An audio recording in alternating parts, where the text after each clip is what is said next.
is a diverging mirror. And if you look at your image in the diverging mirror, your image is small. And since your image is small, that means you can see more of the world. Oh yeah, and if Lindsay films that, we'll be able to see the image of Lindsay. This is her one time this semester to actually be on camera. Sweet. But you can fit in more of the class this way. And that's why that's useful. You know, if in the old days, if I was like writing on the chalkboard, I could have this mirror like so to keep an eye on the whole class. And I can see the whole class right now. Oh yeah, without even turning my head. Because the image gets squeezed down. And that's why you would make things small. And the place where you've seen these before, will you tell me, where have you seen them? Cars. Side mirrors on cars. Here's the thing though. If you look at the mirror, it says objects in the mirror are closer than they appear. But they aren't, really. Because that would say, if the objects in the mirror are closer than they appear, that would say the image is really far away. But the image isn't really far away. The image is really close. The image is really close. But why does it appear to be far away? Because it's small. So really, what it should say is, the image is very close. The image of the object that you are seeing in the mirror is actually very close to you.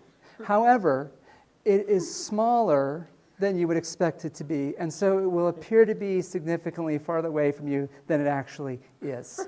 I mean, I think that's what they should say to be right. Because if you look at this, this is not correct. Objects in the mirror closer than they appear? No, not true. The image is closer than the object, way closer than the object. It's just small, and that's why it appears to be far away. And I think that they should make that clear on the mirrors. Now, sure, those words are going to fill up the entire mirror. But I think that's okay. That's a price that I'm willing to pay, actually. Here we go. Now let's do a quick calculation of this. Suppose you're in this situation. A dinosaur 10 meters from your Jeep has a diverging mirror with a power of minus 1.5 diopters. Where does the image of the dinosaur appear to be? And we know something about this. Draw our optical axis. Draw our mirror. Oh, and we've characterized it not by the focal length, but by the power in diopters. The power in diopters is minus 1.5. The focal length is minus 1 over 1.5, 0.67 meters. That's the focal length. Okay, it's 1 over the power.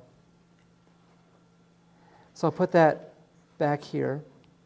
Here's my dinosaur, which I'm representing as an arrow. Okay, ray of light comes in. And it diverges, of course. It goes like this. If I trace it backward, it goes to the focal point. Or a ray of light which goes towards the center bounces off and comes like so. So if you're looking at it, where it appears to come from is right here, because I trace the rays of light back and say they appear to come from this point right here. So the image is very close to the mirror. It's on the other side of the mirror. And so I'm expecting S prime is going to be negative. And the calculation is exactly the same as we did before. 1 over f is equal to 1 over s plus 1 over s prime. 1 over s prime is equal to 1 over f minus 1 over s. 1 over f is negative 1.5. That's just the power, right?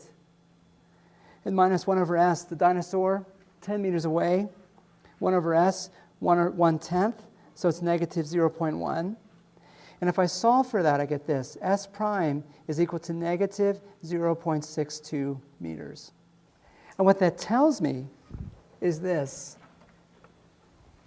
The negative sign says the magnification is positive and it's upright. And S prime, 0.62 divided by S is 10 meters, right? S prime over S is a very small number. And so it tells me the image is small and it's upright, which is exactly what we're looking for here. Okay?